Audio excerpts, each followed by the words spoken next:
Praise the Lord sisters, जय मसीह की।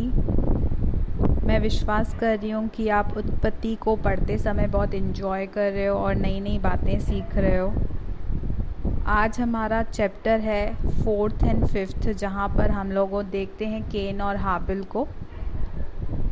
यहाँ पर कुछ बातें जो मैंने सीखी मैं आपसे शेयर करना चाहूँगी, और मैं सच में आपको भी कहती हूँ कि आपको भी एनकरेज करना चाहती हूँ कि आप भी हमें ऑडियोज़ भेजिए ताकि हम भी एनकरेज हों और आप भी दूसरों के लिए सच में ब्लेसिंग बन सकें। यहाँ पर मैं आपसे एक छोटी सी बात शेयर करना चाहूँगी कि हमने बहुत बार केन एंड हाबिल के सेक्रीफाइस का सुना है और बहुत इस टॉपिक पे हम लोगों ने बहुत बार प्रीचिंग सुनी है, पर मैं इसका कारण बताना चाहूँगी कि कारण क्या है। उत्पत्ति के पहले 3 जो अध्याय है हम उसको देखेंगे, 3 का 6 में। जब स्त्री ने वो वृक्ष का फल जो भले और बुरे के ज्ञान का फल था उसको खाने से पहले उसने देखा कि ये फल खाने में अच्छा, देखने में मनभाऊ और बुद्धि देने में चाहने योग्य है।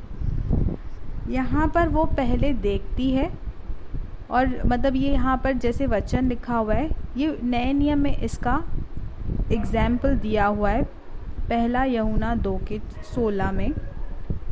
क्योंकि जो कुछ संसार से है, शरीर की अभिलाषा, आँखों की अभिलाषा और जीविका का घमंड, यह सब संसार की ओर से है, पिता की ओर से नहीं। मतलब हम देख सकते हैं कि जो वो भले और बुरे के ज्ञान का वृक्ष था वो संसार को दर्शाता है, और जीवन का वृक्ष प्रभु यीशु मसीह को दर्शाता है। अब जैसे ही हवा ने वो फल खा लिया, आदम ने वो फल खा लिया, उसके बाद उसके अंदर सिन इंजेक्ट हो गया। और हम 4थे और 5वें अध्याय में देखते हैं उनको केन और हाबिल संतान हुई, उनके अंदर भी वो सिन इंजेक्टेड था। अब जैसे पाप हर किसी के अंदर इंजेक्ट हो गया तो उसकी जो आउटपुट था वो सब बुरा ही था। इसके लिए उन्हें परमेश्वर के आगे सेक्रीफाइस करना था। हाबिल ने अब पहलोठा सेक्रीफाइस किया, केन ने अपने उपज की कुछ जो भी भेंट है वो प्रभु को लेके आया।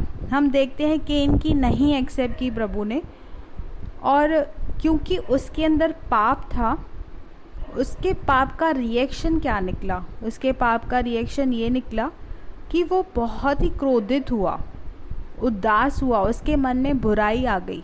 और पाप करने से पहले हमारे अंदर मन में पाप करना स्टार्ट हो जाता है, और जब हम उसको एंटरटेन करते हैं तो वो हमारे शरीर से पाप होने लग जाता है। और हम देखते हैं कि उसे मतलब इन सारी चीज़ों का इतना रिएक्शन आया कि उसने अपने भाई का मर्डर तक कर दिया। और परमेश्वर जानता था कि जो इन्होंने पाप मतलब वो फल खाया है, इसके वजह से इनके अंदर पाप इंजेक्ट हो गया है, अब इसका कॉन्सिक्वेंसेस तो होगा ही होगा। और हम देखते हैं कि उसने मर्डर कर दिया, और उसका रिएक्शन क्या आया कि उसके वजह से, क्योंकि हाबिल का जो लहू धरती पर बहा, उसके वजह से धरती श्रापित हो गई। और वो जो कॉन्सिक्वेंस हुआ उसके पाप करने का, उसको और भी मतलब सहना पड़ा। यहाँ पर केन प्रभु के पास आता है, फिर से वो बोलता है कि जो तूने मुझे कर्स किया है, एक्चुअली कर्स प्रभु ने उसको नहीं किया था, उसने जो पाप किया था उसके वजह से उसके ऊपर श्राप आया।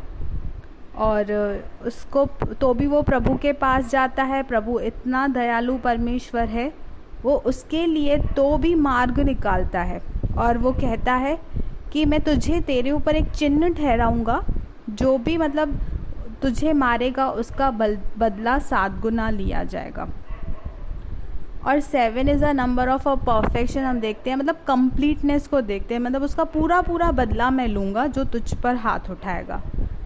और आखिर में हम उत्पत्ति 5 अध्याय में देखते हैं कि पूरी वंशावली लिखी हुई है, उसमें से हम 5 का 31 देखेंगे, जहाँ पे केन के बाद जो उसकी ही जनरेशन में लेमेक आया, और उसने भी सेम बात की, क्योंकि पाप उनके अंदर राज्य करता जा रहा था, और उसने भी सेम बात की, उसने भी एक जने का मर्डर कर दिया। और मर्डर करने के बाद वो भी प्रभु के पास गया होगा और उसने भी प्रभु से क्षमा मांगी होगी, और उसने भी प्रभु को बोला होगा, सॉरी बोला होगा कि मुझसे गलती होगी, क्योंकि पाप का ये रिएक्शंस था। जैसे कोई भी बीमारी लगती है तो सर्दी खांसी ये खुद ब खुद होने लगती है, तो पाप करने की वजह से, पाप जो इंजेक्ट हुआ उनके वजह से इनके रिएक्शंस ऐसे निकल रहे थे। और लेमेक ने भी एक जने का मर्डर कर दिया। और फिर वो कहता है जेनेसिस 5:31 में, इस प्रकार लेमेक की कुल आयु इससे पहले लिखा हुआ है जेनेसिस 4:24 में, जब केन का पलटा 7 गुना लिया जाएगा तो लेमेक का 70 गुना लिया जाएगा, 7 के 70 गुना लिया जाएगा। तो यहाँ पर मतलब खुद ही वो बोलते हैं कि मैंने गलत काम तो किया है, पर यहोवा मेरे साथ है, अब मेरे ऊपर प्रोटेक्शन बनी हुई है, अब मेरे ऊपर कोई हाथ नहीं उठा सकता। और जजमेंट इतनी फास्ट होगी कि 7 के 70 गुना। पर हम नए नियम में देखते हैं जब फरीसियों के पास प्रभु आते हैं और पतरस उनसे पूछता है कि मैं कितनी बार क्षमा करूं, और प्रभु उसे यही बात बोलते हैं कि 7 बार नहीं, पर 7 के 70 गुना तुझे क्षमा करना है।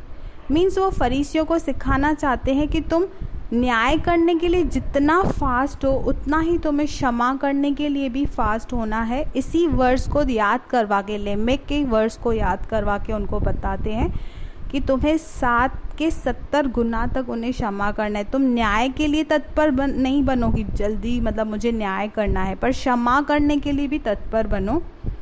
और हम इसके बाद जेनेसिस 5:31 में देखते हैं कि लेमेक की कुल आयु 777 वर्ष हुई, 777 means complete rest, complete. 7 is a number of, बोलते हैं ना 7 is a number of a perfection and completeness.